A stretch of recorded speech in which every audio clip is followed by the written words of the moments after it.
kami akan menanyakan cuplikan tentang perkembangan infeksi dunia. Perkenalkan dulu, nama saya Nino Teoria, nama saya 24. Lalu di sini ada teman-teman saya. Perkenalkan saya Ahmad Fikir Ramadhani,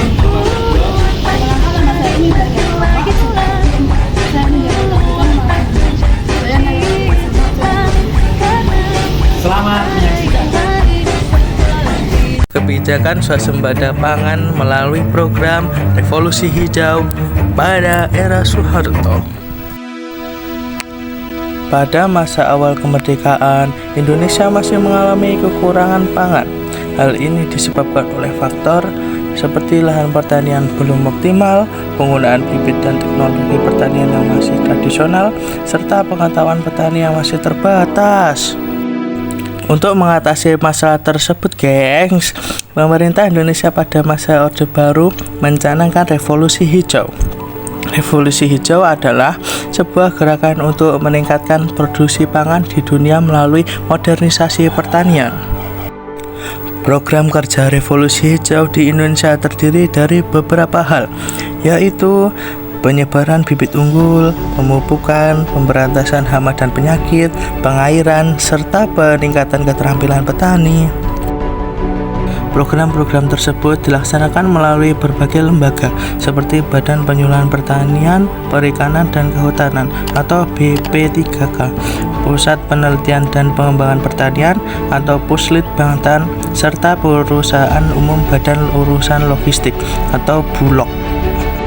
Revolusi Hijau di Indonesia berhasil meningkatkan produksi pangan secara signifikan loh. Pada tahun 1984, Indonesia berhasil mencapai swasembada beras. Dampak positif lainnya dari Revolusi Hijau adalah meningkatkan kesejahteraan petani, menguatkan perekonomian pedesaan, dan meningkatkan ekspor pangan. Namun, Revolusi Hijau juga memiliki dampak negatif, yaitu berkurangnya keanekaragaman tanaman pangan, peningkatan penggunaan pestisida dan pupuk kimia, dan degradasi lingkungan. Revolusi Hijau telah memberikan dampak yang signifikan bagi Indonesia. Dampak positifnya telah meningkatkan ketahanan pangan, kesejahteraan masyarakat, dan juga dapat menekan inflasi negara. Sekarang teman-teman sudah memahami kan tentang Revolusi Hijau pada Orde Baru? Latar belakang perkembangan internet. Internet punya sejarah yang panjang. Pertama kali muncul pada 1969 dengan bentuk sebuah jaringan komputer yang dibuat oleh ARPA. ARPA membangun jaringan internet pertama yang kemudian diberi nama ARPANET. Inilah yang menjadi cikal bakal terbentuknya jaringan internet yang Anda kenal sekarang. Internet termasuk berkembang hingga pada 1980-an. Jaringan ini sanggup menghubungkan universitas ternama di Amerika Serikat, tapi aksesnya terbatas. Setelah muncul internasi, internet masuk ke Indonesia pada tahun 1994. Pada saat itu, internet Indonesia dikenal dengan nama unik, yaitu Paguyuban Network. Nama-nama seperti RMS Ibrahim, Adi Sumarto Suryono, Muhammad Ihsan, Putu, Robi Sulbikto, Firman Siregar, Adi Idrayanto, dan Ono Purbo tercatat sebagai beberapa tokoh pengembang sejarah awal internet di Indonesia, tepatnya sekitar tahun 1992 sampai 1994.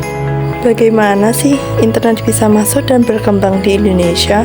Yang pertama, perkenalan melalui pendidikan dan penelitian awal tahun 1980 sampai 1990. Yang kedua, pengembangan infrastruktur dan koneksi komersial akhir tahun 1990-an. Ketiga, era ISP dan koneksi dial-up pada tahun 1990 dan awal tahun 2000. Yang keempat, munculnya broadband dan teknologi nirkabel pada tahun 2000.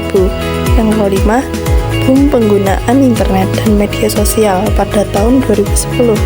6. Perkembangan 4G dan 5G pada tahun 2010 sampai 2020. Yang terakhir, peningkatan investasi dan inisiatif pemerintah pada tahun 2020. perkembangan ilmu pengetahuan dan teknologi di Indonesia di sektor industri dirgantara. Perkembangan industri pesawat terbang berawal ketika Presiden Soeharto memanggil pulang ahli aeronika lulusan Universitas Aachen di Jerman, B.J. Habibie, pada tahun 1974. Soeharto menugaskan Habibie untuk menyiapkan segala hal terkait pembangunan industri dirgantara nasional. Untuk mendukung kerja B.J. Habibie, Presiden Soeharto menempatkan Habibie sebagai staf divisi pengembangan teknologi tinggi Pertamina. Posisi strategis ini membuat Habibie memperoleh kemudahan dalam pembiayaan dana yang berlimpah dari booming minyak, sehingga mampu membiayai eksperimen teknologi tinggi yang dirancang Habibie. Di sisi lain, hubungan Habibie dengan penguasa juga semakin dekat, membuat kemudahan bagi Habibie dalam mengembangkan ide-idenya. Habibie kemudian mengembangkan industri-industri strategis dengan mendirikan Badan Pengkajian dan Penerapan Teknologi atau BPPT sebagai basis awal pengembangan industri strategis. Di BPPT inilah Habibie merancang dan mengembangkan berbagai industri strategis di Indonesia melalui Badan Perencanaan Industri Strategis atau BPIS. Dari BPIS ini kemudian dikembangkan industri pesawat terbang Nurtanio atau IPTN di Bandung, perusahaan armada laut atau PAL di Surabaya, dan Badan Tenaga Atom Nasional di Serpong. Industri strategis ini menghasilkan berbagai karya nyata. IPTN menghasilkan pesawat sebagai sarana transportasi udara di Indonesia. Dan PT PAL berhasil membuat berbagai kapal laut sebagai sarana transportasi laut. Industri pesawat terbang Nurtanio yang bertempat di Bandung mulai beroperasi pada tahun 1976. Dalam mengembangkan industri dirgantara ini, Habibie menggandeng industri-industri pesawat terbang di Eropa, diantaranya adalah MBB yang berkedudukan di Jerman dan CASA yang berkedudukan di Spanyol. Salah satu wujud dari kerjasama ini adalah diperolehnya lisensi pembuatan helikopter NBO 105 dan CN235. Berikut adalah cuplikan video pesawat pertama B.J. Habibie, yaitu N250 Gatot-Kaca.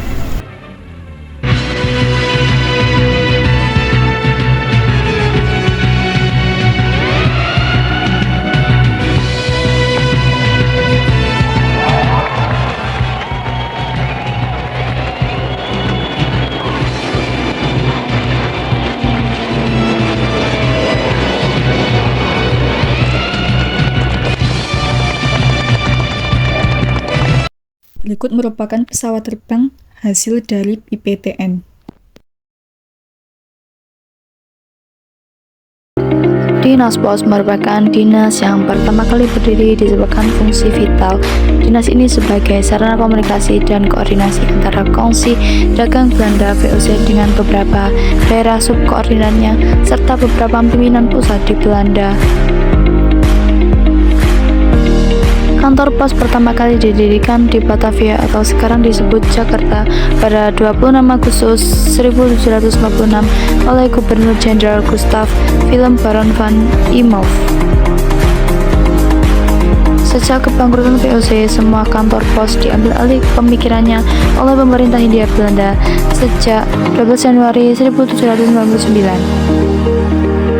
Untuk melancarkan urusan pos pada masa pemerintah Gubernur Jenderal Herman Willem Daendels, dibangunlah Jalan Raya Pos atau The Groot sepanjang kurang lebih 1000 km di Jawa yang membentang dari Anyer di Banten hingga Panarukan di Jawa Timur pada tahun 1808. Selain itu juga dibangun kantor pos di beberapa tempat strategis dan setiap 15 km dibangun penginapan untuk mengganti kuda dan tempat istirahat bagi pegawai pos. Selain urusan pos, telegraf juga menjadi elemen komunikasi penting. Setelah itu, atas usul pemerintah kolonial pada 1856 dibangun saluran telegraf pertama antara Batavia dan Buitenzorg atau Jakarta Bogor. Kemudian di tahun 1857 saluran Batavia Surabaya telah berhasil diselesaikan melalui jalur Semarang Ambarawa. Saluran telegraf telah mencapai 2.700 km dengan sejumlah 28 kantor pada tahun 1859 dan kemudian kabel komunikasi Jakarta dan Singapura Disusul jalur kawasan Banyuwangi menuju Darwin, Australia. Berikutnya, perkembangan layanan telepon diawali dengan pemasangan kabel telepon pertama kali oleh pihak swasta pada tahun 1881 melalui pembukaan jalur Gambir dan Tanjung Priok di Batavia yang dilanjutkan dengan pembangunan jaringan telepon di Semarang dan Surabaya. Kerjasama ini berlanjut dengan perusahaan swasta Interkomunal Telepon Mas HP dengan konsensi selama 25 tahun untuk hubungan interlokal Jakarta-Semarang, Jakarta-Surabaya, Jakarta-Bogor, Bogor-Sukabumi, dan Sukabumi-Bandung. Setelah jangka waktu konsensi berakhir pada tahun 1906, pemerintah kolonial Belanda mengambil alih perusahaan telepon dari tangan swasta dan di tahun 1907 menggabungkan Dinas Pos Telegraf atau Post and Telegraph dengan dinasti menjadi Government Post Telegraph Telepon Dienst.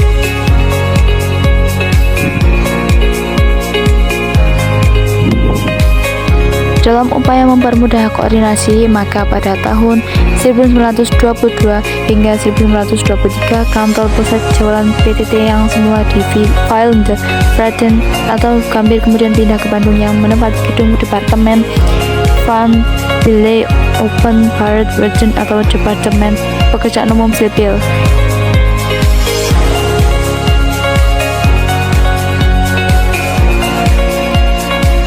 Sebagai bentuk implementasi dari perkembangan teknologi serta bergerak bidang yang sama dalam komunikasi cepat pada tahun 1925, urusan layanan telepon disatukan dengan telegraf yang semula menyatu dengan pos. Penyatuan ini berdampak pada urusan pos yang akhirnya berdiri sendiri.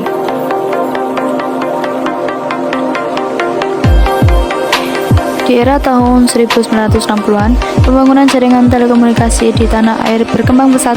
Pada tahun 1967, pembangunan jaringan telekomunikasi Nusantara yang meliputi proyek Gelombang Mikro Lintas Sumatera, Gelombang Mikro Indonesia Timur yang menghubungkan Jawa, Nusa Tenggara, Sulawesi, dan Kalimantan selesai dikerjakan, akan tetapi jaringan telepon saat itu masih menggunakan sistem baterai lokal dan kawat tunggal yang terpasang di atas permukaan tanah sehingga sering mengalami gangguan.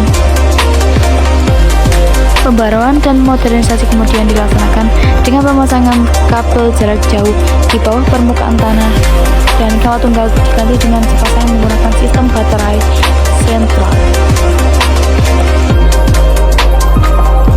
Indonesia memulai babak baru bidang telekomunikasi yang ditandai dengan peluncuran satelit Palapa A1 berjenis HS-33 dari Tanjung Kanapa, Amerika Serikat pada 8 Juli 1976. Kehadiran satelit Palapa memungkinkan cakupan jaringan telepon Indonesia semakin meluas hingga mencapai luar negeri. Dari situlah pertumbuhan jaringan telepon semakin pesat dan canggih karena didukung teknologi satelit. Hal tersebut menempatkan Indonesia sebagai negara ketiga yang memiliki satelit komunikasi setelah Amerika Serikat dan Kanada.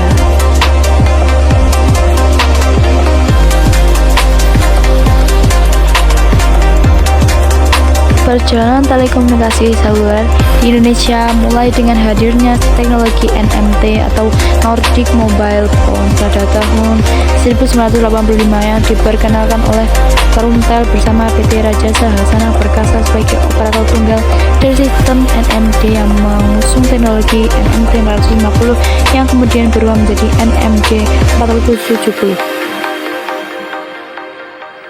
Kemudian disusul dengan teknologi AMPS atau Advanced Mobile Phone System yang menggunakan frekuensi 800 MHz dan merupakan cikal bakal dari teknologi CDMA. Ini mulai dikenalkan pada tahun 1991. Teknologi AMPS ini ditangani oleh 3 operator yaitu PT Sentralindo Pancasakti, PT Elektrindo Nusantara, dan PT Telekomindo Prima Bakti. Pada saat itu, telepon seluler yang berada di Indonesia masih belum bisa dimasukkan ke dalam saku karena ukurannya yang besar dan berat. Harganya pun masih mahal, sekitar 10 juta pada masa itu, dengan kisaran keris dolar di sekitar 2.000 rupiah. Teknologi NMT dan AMPS ini masih menggunakan sistem analog sehingga disebut sebagai teknologi seluler generasi pertama atau Kuwanji.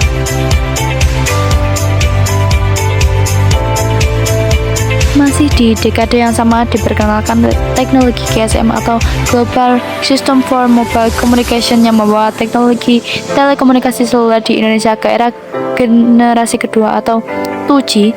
Layanan pesan singkat atau SMS menjadi tren di kalangan pengguna ponsel pada masa ini berkat sifatnya yang hemat dan praktis. Operator GSM pertama yang muncul di Indonesia adalah PT Satelit Palapa Indonesia atau Satelindo pada tahun 1993. Kemudian disusul operator GSM nasional kedua yaitu Telkomsel yang didirikan pada tahun 1995. Pada tahun 1995, setelah itu pada akhir tahun 1996, PT XL, komite pertama sekarang XL Axiata yang berbasis GSM muncul sebagai operator seluler nasional ketiga. Sejak masuknya teknologi seluler GSM di penghujung tahun 1996, teknologi kartu prabayar di awal 1998, dan semakin maraknya penggunaan teknologi CDMA di penghujung tahun 2002 membuat sebagian besar masyarakat mulai beralih menggunakan telepon seluler karena dinilai lebih fleksibel dan dapat memenuhi kebutuhan akan mobilitas mereka yang tinggi. Selanjutnya, teknologi GPRS atau General Packet Radio Service dengan kemampuannya melakukan transaksi paket data juga mulai diperkenalkan. Teknologi ini kerap disebut generasi 2,5 atau 2.5G. Kemudian disempurnakan oleh EDGA atau Enhanced Data Race for GSM Evolution yang biasa disebut generasi 2,75 atau 2.75G. Pada tahun 2006 mulai muncul operator 3G pertama yaitu Telkomsel pada 15 Agustus 2006. Selanjutnya operator lain juga meluncurkan jaringan ini pada 2006 sampai 2007 dan selanjutnya juga menjadi 3.5G dengan teknologi HSDPA High Speed Downlink Packet Access yang mampu memungkinkan transfer data secepat 10 Mbps.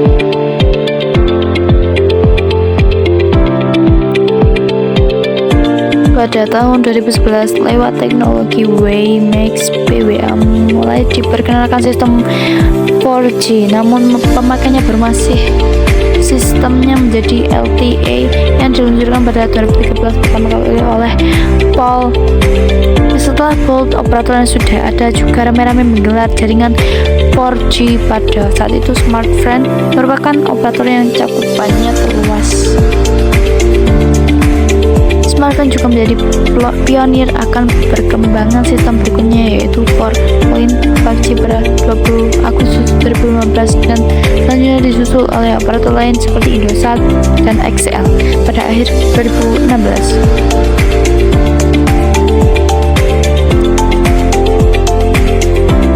Berikutnya, teknologi 5G diluncurkan pertama kali di Indonesia setelah Telkomsel pada tanggal 27 Mei 2021 dan disusul Indosat Ooredoo sebulan kemudian.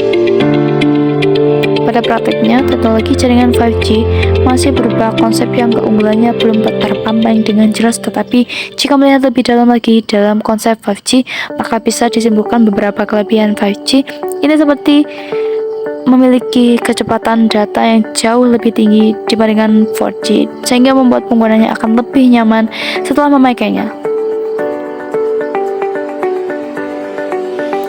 Memiliki kecepatan 1 mm per detik untuk transfer data dari satu telepon ke telepon lainnya. Teknologi jaringan 5G memberikan kelebihan yang sulit disamakan teknologi lain, yaitu bisa terkoneksi dengan alat lainnya seperti peralatan rumah tangga, telepon, dan mobil. Dengan melihat tiga keunggulan 5G tadi, terlihat Jelas bagaimana kecepatan 4G yang sudah terhitung cepat pada saat ini bisa dikalahkan dengan mudah dengan kecepatan 5G. Bahkan menurut prediksi kecepatan yang dimiliki jaringan 5G bisa mencapai 800 GB per second. Demikian secara perkembangan teknologi komunikasi di Indonesia mulai dari zaman surat menyurat hingga teknologi digital. Pada zaman VOC butuh waktu 4 bulan untuk mengirimkan kabar melalui pos dari Batavia ke Amboina atau Ambon. Dengan teknologi saat ini kita bisa bercakap-cakap dan bertatap muka secara real time meski berjarak ribuan kilometer